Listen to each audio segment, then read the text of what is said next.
Bonjour, bienvenue. Today we will have Premier Blaine Higgs, NBEMO Director Greg McCallum, Jasmin Boisvert of the Environment and Local Government, Ahmed Dessouky from the Department of Transportation and Infrastructure, Wayne Knorr from the City of Fredericton, and Bill Lawler of the Canadian Red Cross, giving you an update on Riverwatch. Bonjour tout le monde. Aujourd'hui, Premier ministre Blaine Higgs, directeur de l'OMUNB, Greg McCallum, Jasmin Boisvert de l'Environnement et Gouvernements locaux, Ahmed Dessouky, ministère des Transports et de l'Infrastructure, Wayne Knorr de la ville de Fredericton et Bill Lawler de la Croix-Rouge canadienne vont vous donner une mise à jour. Merci. Thank you, Jeffrey. Good afternoon, ladies and gentlemen. We're at the juncture in this event where we need to consider the facts, consider the impacts of what's going on today and over the next couple of days. This is clearly a serious situation. I'll describe it in general terms. We are here in the Fredericton area experiencing water levels that are at least where they were last year, and they will fluctuate. There was no fidelity on any peaks in this system yet, and as you can see, the weather continues to be a factor in this. We have a fully activated network of operations centers throughout the river system. We have virtually hundreds of people working on this issue, either in boats, conducting response activities, assisting with evacuations that now in some locations are only possible by boat.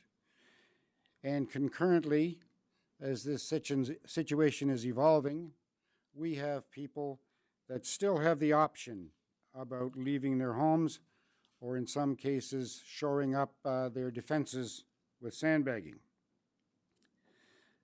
We continue to, and in fact have increased the number of members of the Canadian Forces augmenting this effort. And you would have probably seen in media information that's been released, that number is approximately 240 all ranks. I want to talk about evacuations. If you're considering evacuating your home, you probably should. This is the time. If you were evacuated from your home last year or in previous flooding events that you may have experienced, then you should fully anticipate that you'll have to evacuate your home at some point again. And again, this would be the time to be considering that. But if you decide to stay, there's some things you need to understand. If you need an emergency evacuation, it is impossible to say how quickly first responders will be able to reach you. As I said, we're talking about a situation now that involves boats. The road restrictions are making first response capability constrained. If you decide to stay, you have to be sure you have the provisions and medicines and all the stocks and things you need to be self-sufficient for potentially a number of days. And you have to be assessing whether you can do that without assistance, because there's no assurance that that assistance is readily available, nor can you go out to seek it. If you're dependent on hydro to make the decision about whether or not you're going to stay there, you need to be thinking about whether or not you can be assured of continuous electrical energy to your home. And we can't assure you at this point in some locations with absolute certainty. This is not an easy decision. That is appreciated. We understand that. But it's a decision that needs to be taken mindful of safety over property. If you're not going to evacuate for your own safety, think about the safety of the rest of the folks that might be occupying that home, children, the elderly, the vulnerable, and also keep in mind the safety of the people, the first responders who could have to be dispatched to help you. Evacuating during daylight hours is infinitely simpler than trying to do it urgently in the dark across water. People have taken a lot of steps by way of preparedness for this event. They have made decisions relatively early to be able to do the things that needed to be done. They have other decisions they're going to have to be taking now. Evacuation being one of them, and certainly an assessment of their personal circumstances, their personal resiliency, and understanding that material can be replaced. Life at risk is a weighty decision that must be taken cautiously, and certainly on the side of safety. That's my comments for now. I would hand over to Premier Higgs.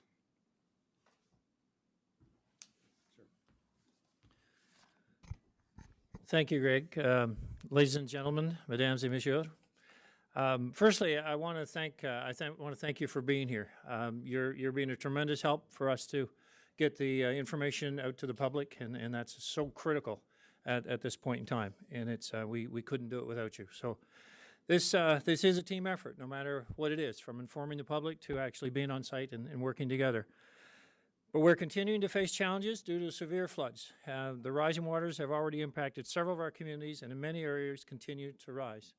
And as Greg just said, this is indeed serious. C'est sérieux. We're quickly approaching last year's flood levels in some areas of the province. And right here, we are at last year's flood levels. And, you know, just a day or two, we thought that we were at a point where the levels were going to level off here and kind of start to recede a bit, in which they did. And the rain, but was always a factor, was always a condition of what we would see from upstream. While evacuation is discretionary, we urge those in areas at risk to seriously consider their options and make an informed decision. Bien que l'évacuation est laissée à la discrétion des gens, nous invitons Evacuations are done at the discretion of everyone. les options. People must consider their options and make a decision accordingly. Doing so now. Et si vous songez à évaluer, vous devriez le faire maintenant. This is a decision that should be made sooner rather than later. And if in doubt, move out. If you're self-evacuating and don't have friends or family to stay with, there are people who are ready to help you. This includes experienced organizations like the Canadian Red Cross. This is a time when we all need to come together and look out for each other. C'est un moment où nous devons. This is a time where we all come together. Times of crisis, we take care of our friends, our family, and our neighbors. Across this province, people are opening their homes to friends and family. They are checking on their neighbors. They are helping sandbag and move items and bail water. They are doing what needs to be done. I want to thank all the volunteers, as well as all the firefighters, police services, military, and others who are helping across this province. Through their effort and time, they are making sure that other New Brunswickers will be safe and get the assistance they need. Je veux remercier tous les bénévoles. I want to thank all volunteers, the police, the fire department, the military, and everybody who is helping. Thanks to their time and their efforts, people in New Brunswick are safe and they can get the help they need. The situation we're facing continues to be serious as water levels remain high in southern regions of our province, and they will continue to rise. I want to remind everyone to please heed road closures, barriers, and barricades. These are in place for a reason. They are to be obeyed. We have to ensure the public safety. When people ignore these, it takes resources away from doing other important tasks, such as sandbagging. We also ask New Brunswickers to avoid visiting flooding areas, as it is also a safety concern to have vehicles in the way, people that are there unnecessarily. I urge everyone to stay safe and stay informed about the risks. Je vous exhorte tout à rester en sécurité, à rester informé sur les risques. Please stay informed about the risks. Continue to meet the challenges.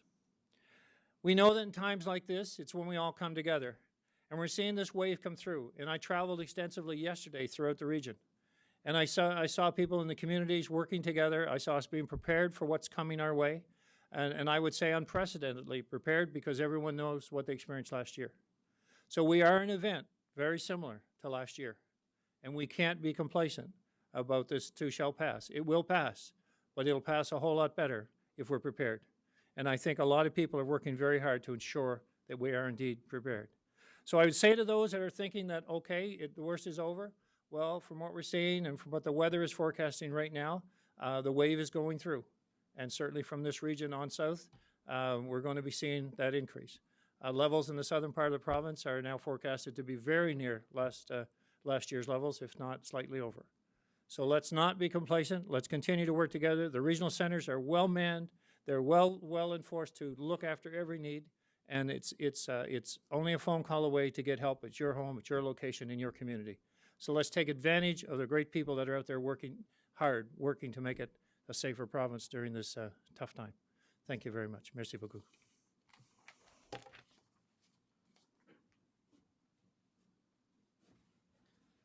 Thank you, Mr. Premier. Good afternoon, bonjour. My name is Jasmin Boisvert. I'm the Water Resources Specialist with the Department of Environment and Local Government. So what we're seeing right now in the Upper Basin is flows similar to what were being forecasted, but they're persisting for a little longer than what was being expected. This extra volume of water will, as it does, make its way down the river into the already saturated lower basin. This, coupled with more forecasted rain that was being previously forecast, has changed our flood forecast, as we can see here today, and is causing what we see here today in the capital region of slightly higher water levels than what was being forecasted. So in the upper reaches of the St. John River Basin in the last 24 hours, Clare, Fort Kent, Saint-Hilaire, and Edmundston are slightly above flood stage. Water levels in these regions are forecasted to peak until tomorrow and start dropping the rest of the week. This, of course, will always depend on the weather and the weather forecasts. Au cours des dernières 24 heures, Clare, Fort. In the past 24 hours, Saint-Hilaire has gone over the flood level, and the levels will go down for the rest of the week, but it depends on the weather and the weather forecast. To the latest number is about 8.35-ish. And this, as has been previously mentioned, is around what was seen here last year. So at the present time, according to the most current data, we're expecting that the flooding in the lower St. John River Basin from Fredericton to St. John will persist for at least the next 5 days. For these regions, our 5-day forecast indicates that Fredericton water levels are predicted to stay relatively stable. This doesn't mean that there won't be short-term rises or short-term falls. It just means it should stay around the same, plus or minus a few centimeters here and there. And then after today and tomorrow, they should stabilize and maybe even start to drop. That, again, is depending on the weather. For Majorville, water levels are expected to rise today and tomorrow, stay stable for a day or two, and then slowly start to drop, again, weather cooperating. For Gemsake to St. John, water levels are predicted to slowly rise over the next 3 to 4 days and then stabilize. So far, it looks very much like the water levels in the lower basin will exceed the level seen in 2008. With persistent flows and the changes to the weather, as I had previously mentioned, it also looks like the water levels from Majorville to St. John and Fredericton, if they have not already done so, will get close or exceed levels seen last year. I do, however, once again have to remind people that this very much depends on the weather and can always change. So please keep an eye out. Jusqu'à maintenant, il paraît que les niveaux d'eau vont atteindre et dépasser les niveaux d'eau. So the water levels will exceed 2008 levels, and with the changing weather, it seems that the water levels between Majorville and St. John will go above last year's levels, but this will depend on the weather, so please keep an eye on the forecast. Let's to remind the general public that these forecasts are updated every day and accessible around 1 p.m. on the gnb.ca/Riverwatch website. J'encourage les médias à rappeler à la population. I encourage the media to encourage the New Brunswickers that all the forecast is updated every year at around 1 p.m. We continue to keep a very close eye on the weather and will be monitoring water levels and ice movement as they develop. Thank you. Merci.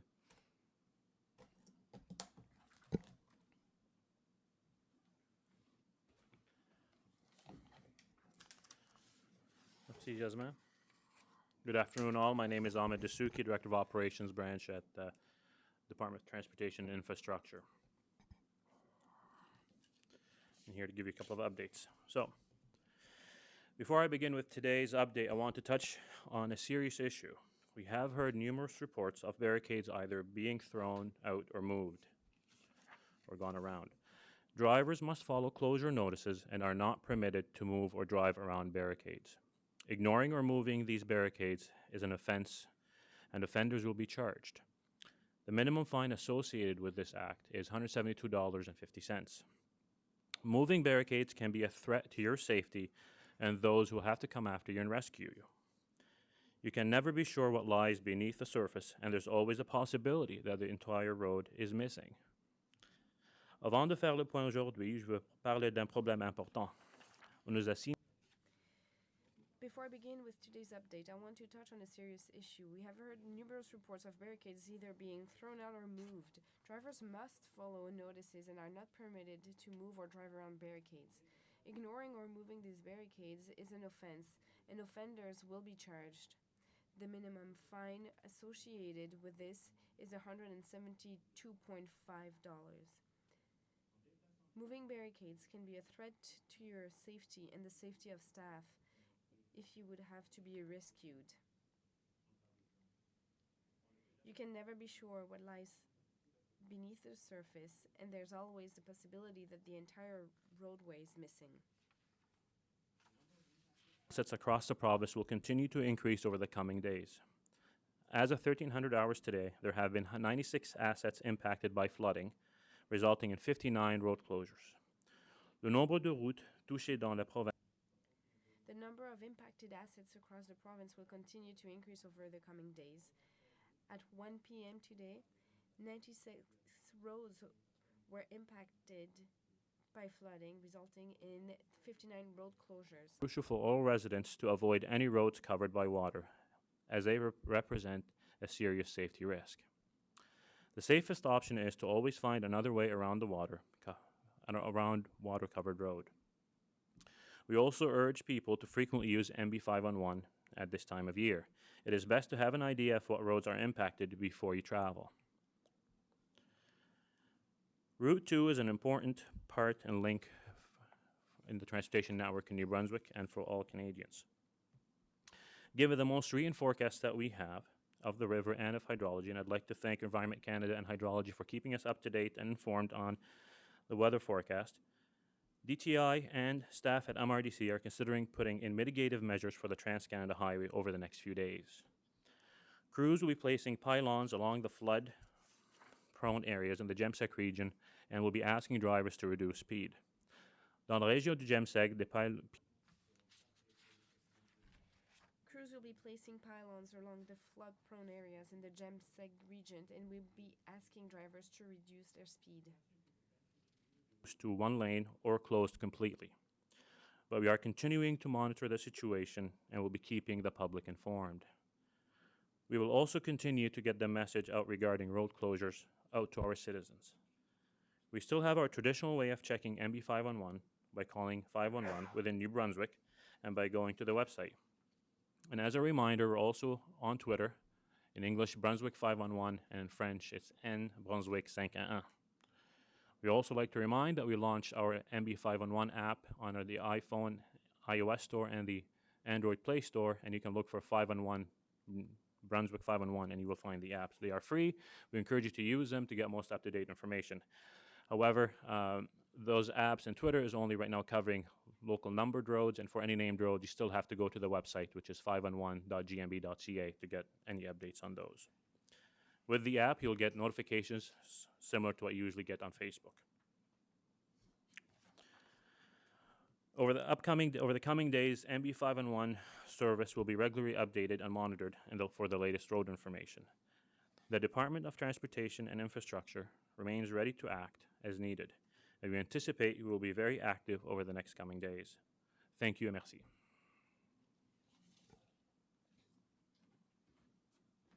Thank you, Ahmed. My name is Wayne Knorr. I'm Public Information Officer for the City of Fredericton EMO, and I bring regrets from our Director, Wayne Tellin, today, who is back in the EOC dealing with the flooding at hand.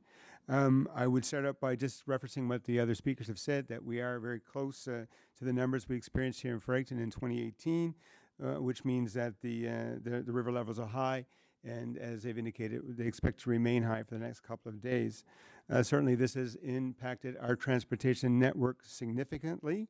The ramps to the Westmoreland Street Bridge are closed, and we have a number of streets that have been impacted accordingly. So the transportation network, as I said, has been impacted significantly. Certainly as closures occur, we are doing our best to keep people up to date through our social media channels. The best source of information is the closure map on our Riverwatch webpage, which can be found at fredericton.ca/Riverwatch. The things that you need to know that have just recently happened, the City of Fredericton has announced that we are closing City Hall and all the non-essential city offices in the downtown as of 3 o'clock this afternoon. Staff will be asked to go home.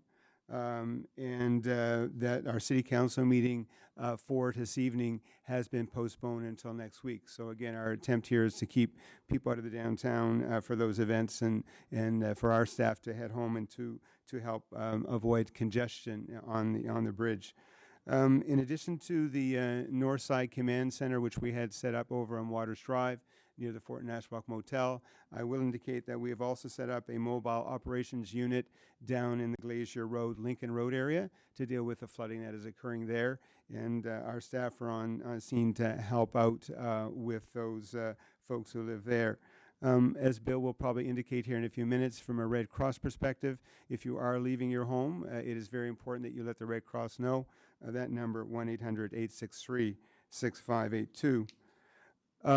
Turning my attention over to the supper time commute and tomorrow morning, we would note that it didn't seem like everyone necessarily avoided or took advantage of the ideas of alternate forms of transportation this morning. So it's really important that I remind our residents again that if you are coming at the Westmoreland Street Bridge from the south side, really a way to think of this is that if you're in the uptown area and in the eastern part of the city, you should come at the bridge using Queen Street. The Queen Street on-ramp does come directly onto the bridge. It is a free flow to get you across. If you're coming from the uptown area and the western part of our city, then come on the Westmoreland Street Bridge. I think what we were seeing this morning was everybody was trying to come in and all come straight onto the bridge for Westmoreland Street Bridge. But I do want to remind our motorists that the Queen Street on-ramp is a free flow onto the Westmoreland Street Bridge. We have 2 lanes going northbound, so that should help out a little bit as we head home tonight. I would note that the traffic lights have been optimized in all the intersections to help with the flow of traffic, and so we're doing our very best for there. We will have police officers monitoring the situation this evening as people are heading out of the downtown and heading to the north side.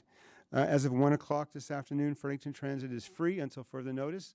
So it doesn't matter whether you're getting on at our park and ride locations or our park and walk locations and perhaps catching transit there. Whether you're a regular transit user or you're using one of those special things, transit is free until further notice. And again, it's our way to manage the traffic in and out of the downtown and try and keep traffic off the road. Again, we are asking our residents, in addition to the transit options, park and ride, park and walk, to consider carpooling, walking, using their bike. I would note that all our transit buses now have the bike racks on the front. So if you are going to bike or you want to catch a bus or use a combination, the bike racks have now been placed on the buses. And certainly working from home or working staggered hours, that would be great. I would let you know that City of Fredericton staff have been asked to come in an hour early or an hour later and work their day that way, just to help manage the amount of traffic that we do bring into the downtown. As we have indicated in the past, I would just continue to remind residents that our drinking water is safe in the city. It's not compromised, although we are experiencing in the Barkers Point area, especially some sluggish sewage systems. We're aware of those, and certainly you can call us if you have questions. Back to the Riverwatch page. If you do have questions as a City of Fredericton residents, there are 3 main things you need to know. They're all listed on the Riverwatch page, but certainly check Riverwatch, our Riverwatch page, for update information. You can certainly call the 460-2020 number during the daytime, and on the website we have posted the after-hours numbers if you're experiencing any challenges. If it is an emergency, certainly call 911. Thanks very much.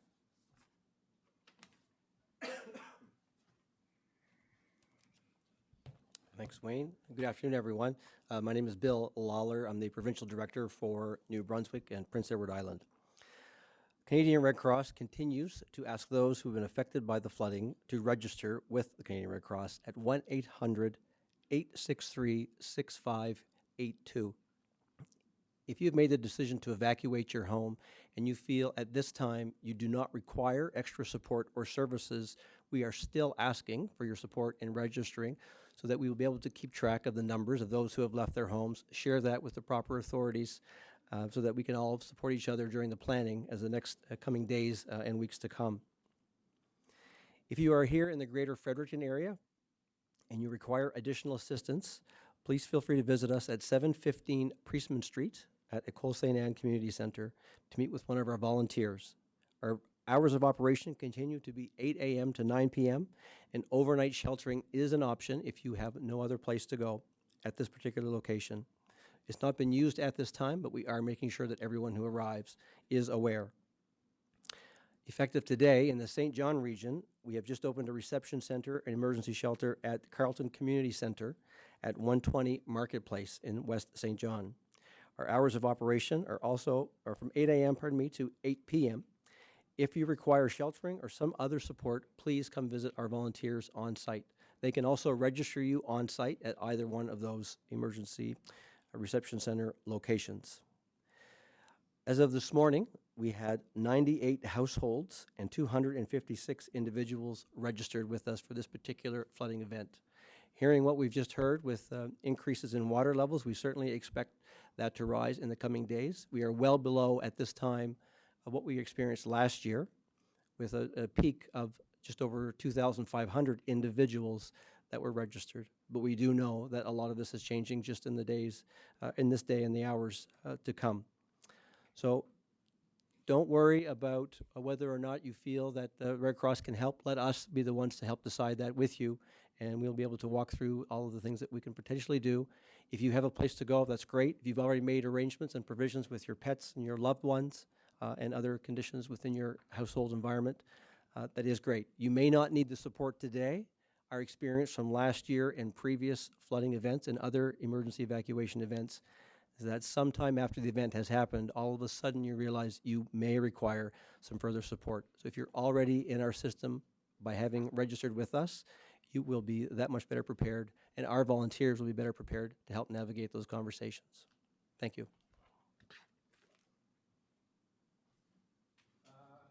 Questions? So this morning we got slightly different information about river levels from Fredericton and from Riverwatch. I'm curious as to what the current levels are in Fredericton, if this is the highest they've ever been recorded.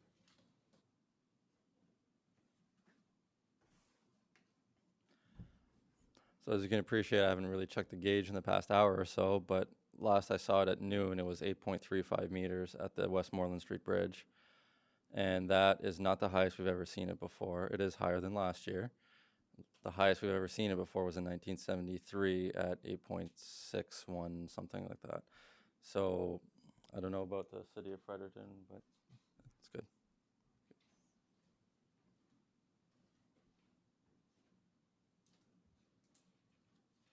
Mr. Lawler, could you tell us a little bit more about what you can do to help people that come to you at the Red Cross? What kind of, I know there's shelter in Fredericton. Is there one in St. John?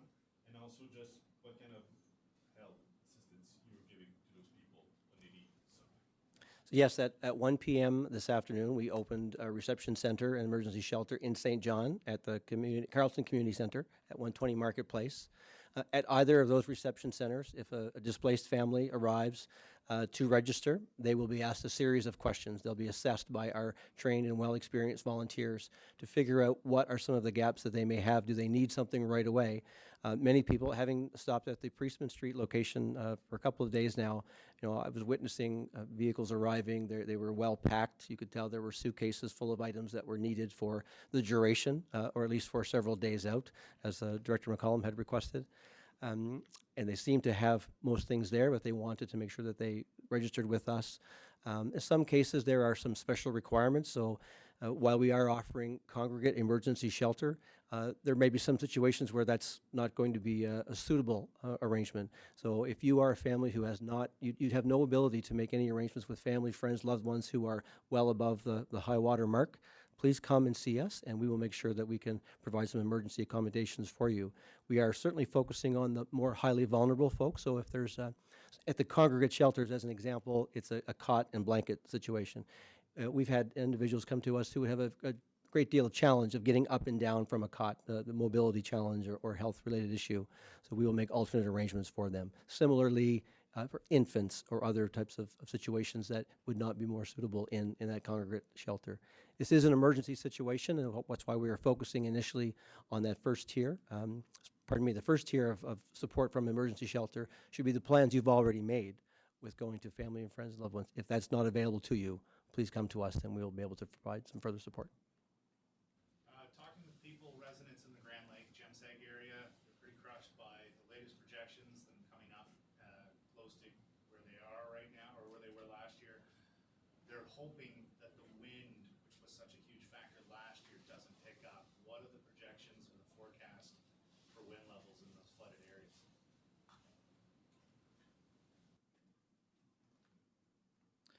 So as you can appreciate, Environment Canada is not here to answer that question today, but I will do my best.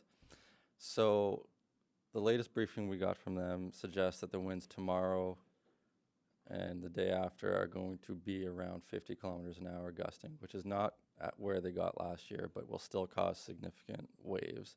So that's something that has to obviously be accounted for. This also has the advantage of, if the forecast holds again, being slightly before the highest water levels, and then the winds will calm down once we reach the higher water levels. And so it's obviously still too early to tell exactly what's going to happen, but that's what it's shaping up to be for now. Premier, can you just elaborate, I guess, on your comments on the weekend about compensation and people shouldn't expect to do the same thing every year and see the same results? Yes, I think not certainly making policy on the fly in any way, shape, or form, but I think recognizing that this is being the second year of a major flooding event here in the southern New Brunswick, we're going to have to look at conditions and certainly building permits and certainly areas where there's a high risk of people of making a decision or helping people make a decision whether to. For disaster relief to have the rebuild like where they are, or to how we actually decide how best to move and relocate. So I think going forward, our goal is the same with if we're doing road repairs for DTI in low-lying areas, which are now identified because of different levels of flooding. As we rebuild those roads, let's bring them up a little higher. Let's look at those conditions and make the changes at the time, not just fix a washout. And the same with houses that maybe people chose to rebuild last year in situ, but it turns out that here we have another year. So I think we've got to look seriously at the impacts that we're seeing with changing weather conditions and how we evaluate building sites and how we encourage people to actually relocate. Last year, the previous government did add the condition to the permits in flood zones that there needed to be flood adaptation.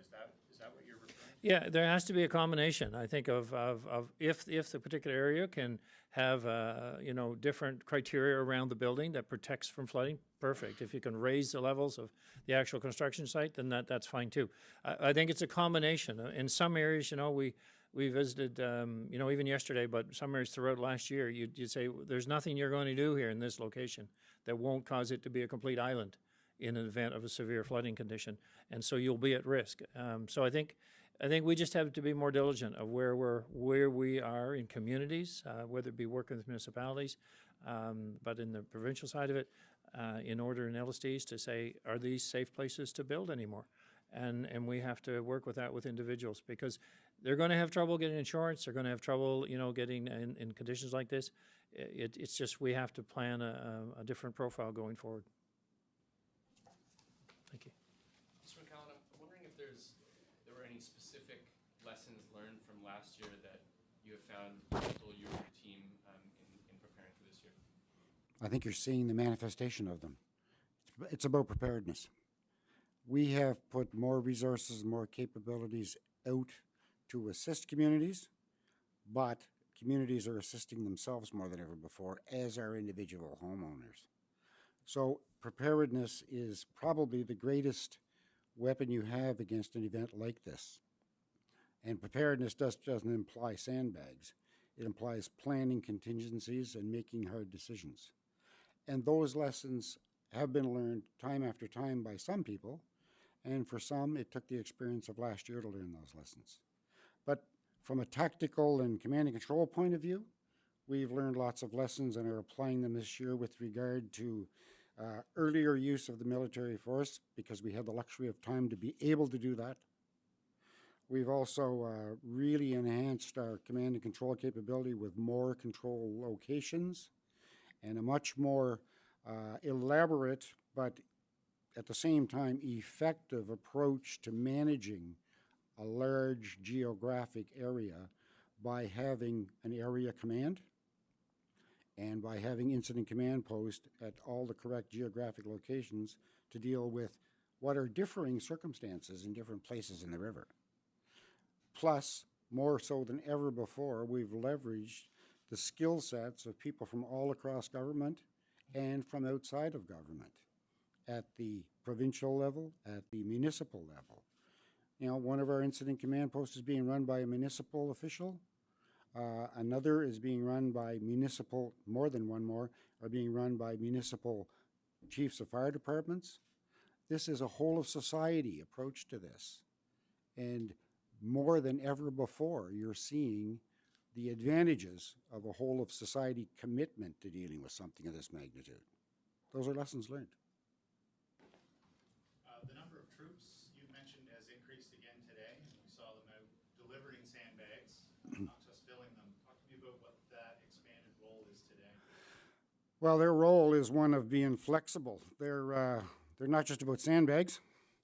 That's certainly a major task they're undertaking, but that's not the only thing they've done. They've done evacuations with some of their vehicles that are really agile and really capable of dealing with water over roads. They've done several of those by day and by night. They're checking on people that are remaining in their homes, some of whom will opt to evacuate, I'm sure, and they'll assist in that. As well, they're doing logistics assistance by delivering water to specific locations, delivering additional sandbags. They're using aviation resources to assess the situation from the air and provide that intelligence. And of course, at the same time, just as being soldiers from New Brunswick, they're helping New Brunswickers. And that has a public confidence advantage that you can't put a price on. We've seen their numbers increase day after day. Can we expect that to continue? The size of the military force and the composition of it will be in lockstep with what the requirement for their tasks to be performed are. As it stands right now, there's 6 platoons, that's approximately 30 all ranks, and the command and control elements where necessary, for a total of about 240. That right now is meeting the requirements for the tasks they're assigned. They have flexibility and reach back for additional resources if necessary. Just like any other federal department, they can bring what is asked for to bear for the desired effect on the ground. I have a question for Mr. Lawler. Is the Red Cross in a financial position to assist people to the same extent as it assisted people last year? So the level of service that we are providing now, similarly to last year, we are an auxiliary to the province of New Brunswick. We're not government as the Red Cross. We are a nonprofit organization, and we are delivering service on behalf of government at this time. So if somebody comes to the Red Cross, to one of our emergency reception centers and shelter, and requires a level of support for this emergency phase support, with permission and under service agreement with the province, we will provide that to them. The decision as to whether or not to start to receive financial donations specifically to this event has not been made yet. And as I guess in my opening remarks, the number of people who have been impacted who have chosen to register with the Red Cross remains pretty low at this time, while we do expect that to increase significantly in the coming, if not hours, certainly days. At that time, we will look at things very carefully. It's a question of need and determining, okay, maybe this makes sense to launch a financial appeal. That decision has not yet been taken by the Red Cross. Because I heard from someone that last year they were providing hotel accommodations, and this year someone was telling me that that option isn't available. I'm just wondering if there's anything that's changed in terms of what's being provided, or if that's part of what you answered just now. So during last year's evacuation, as this one, any emergency accommodations that the Canadian Red Cross is offering is an auxiliary to the province of New Brunswick. So last year, if someone was placed in a hotel, there was a reason for it at that particular time, depending on the circumstances of the household unit. Certainly the numbers, again, were very large very quickly, and commercial accommodations was a viable option, particularly in smaller communities where there aren't a lot of other locations that could be suitable for a congregate shelter. And to answer the question of this year, of the suggestion that those accommodations aren't available, they are available based on the assessment of that household unit, and if the needs suggest that they require that extra support, we will help to facilitate that for them. We have had several families who wanted to have commercial accommodations but did not have any degree of high vulnerability in terms of the health or mobility. In other words, it would be acceptable that they should be able to stay in that congregate emergency shelter. They've chosen not to, and they've actually found other arrangements, which is not a bad thing. They've been able to find family, friends, or loved ones who are on higher ground, and that was their choice to stay there as opposed to the congregate shelter. So every family will be assessed and provided service based on the outcome of that assessment. About the evacuations, I was over at Green Lake this morning, and they have no power. Will those areas be restored, or is it going to kind of stay like that now? Because people are now starting to finally leave Grand Lake, the ones that are there. And I know of an 80-year-old man that there's fears, I guess, he might have to be airlifted out of there. So what about what's, I guess, happening in terms of those more like high-risk situations, especially when there's no power? Well, there's two dimensions to your question. One is about whether or not the house is at risk for flooding, or whether or not the fact that it is de-energized or out of power is a determining factor. I would suggest that they're really separate topics, but if you're describing someone in a circumstance that is elderly and perhaps dependent on power, if there's any doubt in that person's mind about whether or not their power is going to come back on, as the Premier so eloquently put it, if in doubt, move out. And that's the advice we're providing today. Now, I'm not going to speak for NB Power. There is a gentleman in the room here who can speak to NB Power and that specific outage if you wish to follow up with them. Yes, if you would. Please, this is Mark Bellovo from NB Power. So just about an hour ago, we got word that there was a road in the Grand Lake area which was inaccessible to us because of ice and flooding. We did an aerial surveillance of the area, and there's 5 poles that have been broken by ice that were running through the river. And so we're assessing the situation, very difficult to get to. So we're assessing the situation, coming up with a plan right now. So could be hours.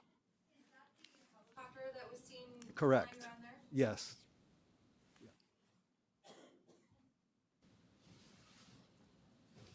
If the TransCanada Highway has to close, are we looking at similar detours as last year? Good question, thanks. In terms of detours and rerouting, as you appreciate, there's a lot of vehicles that depend on the Transport Canada Highway between that goes across New Brunswick, whether it's traveling through New Brunswick from other provinces or it's local folks. MRDC developed a plan last year for last year's event in terms of detour and working. It involves a lot of agencies in terms of detour and access, because you can imagine there's trucks, there's vehicles, there's cars, there's a lot of different makeup to the vehicles. As it stands right now, in the case that Transport Canada the TransCanada Highway is fully closed, and in the case of that, the detour will be very similar to last year. What's being done differently this year for wildlife mitigation in that area of the highway?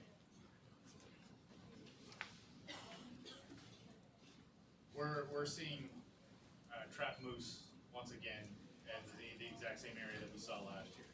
So has anything been discussed being done differently than what was done in 2018? Well, at this point, apart from sensitizing and socializing people to the likelihood they're going to see wildlife seek shelter up on roads, there's not much that can be done except monitor them for their health, first of all. And as this situation evolves, if possible, doing whatever you can to assist them in a humane way. I wouldn't speculate about what that ultimately might result in or necessitate, but they're being monitored, and there's been instances where moose have been sighted, and we're keeping eyes on those situations to see if anything can be done to assist them. I'd like to add that MRDC yesterday in the TransCanada Highway at least added verbal message signs that indicate the awareness, to advise motorists of extra awareness of wildlife on the highway. Closing remarks, gentlemen? Juste une dernière question, Monsieur Boisvert, peut-être. Est-ce que vous serez en mesure de nous préciser? Would you be able to tell us if we have surpassed last year's levels? The answer is yes. What we saw last year was about 8.3, and right now we're at 8.35, so that's a 5 centimeter difference. So yes, we have surpassed last year's levels. This morning we were at 8.11, and at 12 today we were at 8.35. So what about tomorrow and the days after? Well, we're expecting it to be stable. It will go up and down a few centimeters. That's what the river does. So when will it go down? In a few days, 2-3 days, it depending on the weather. I just close with thanking not only my colleagues here with me today, but all of the people that are out there. I think that this is an ongoing situation, and we know that the situation is now very similar to what we had last year. But I think the degree of support in the field, the degree of competence in the field, and the lessons learned that were talked about here earlier are showing. And I mean, we've had some major incidents over the last few years, the ice storm in the Northeast and the flooding situations here. And so it is something we have to get better at every year, because we must. And I think what you're seeing here through this event and the quality of answers and plans that are being put in place are a testament to the capabilities of the many people we have working in the field and working to organize and plan to deal with emergencies just like this. And I thank each and every one of them. Thank you.